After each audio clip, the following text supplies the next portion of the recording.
I've got a question for you, and I'm specifically asking the kids, what has your relationship with God been like?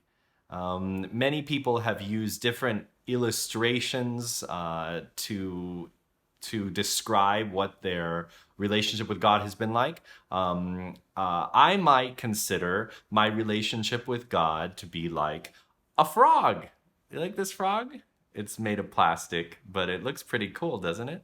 So I think that my relationship with God is a bit like a frog in that a frog begins like a little egg, almost kind of like a seed, right? Plants begin as seeds, and frogs and many other animals begin with a little egg. And that egg, it grows, things happen inside of it, but nothing happens on the outside yet until one day, whoop, the egg splits open and out comes a tadpole in the frog's case.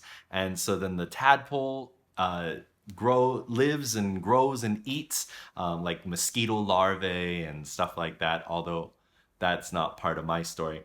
And as it grows, then it begins to develop legs, and then it has feet, and then eventually it climbs up out of the water a little bit, and then it loses its tail, and then it turns into a full-grown frog.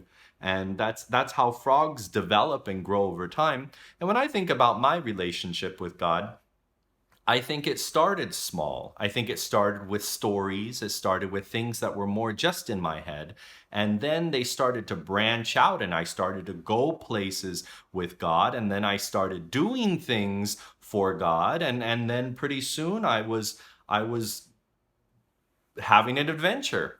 Well, some people, when they look at their Christian experience, their relationship with God, they compare it to a journey.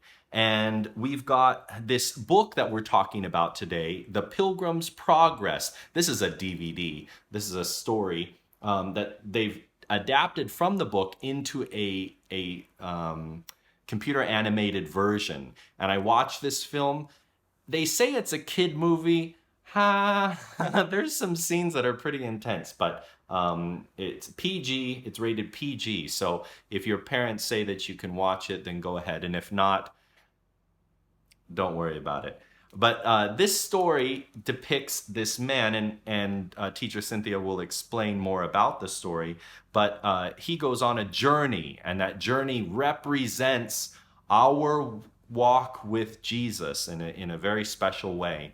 Ask yourself while you're thinking about this story, how is your relationship with God represented? What is the allegory that maybe you connect best with?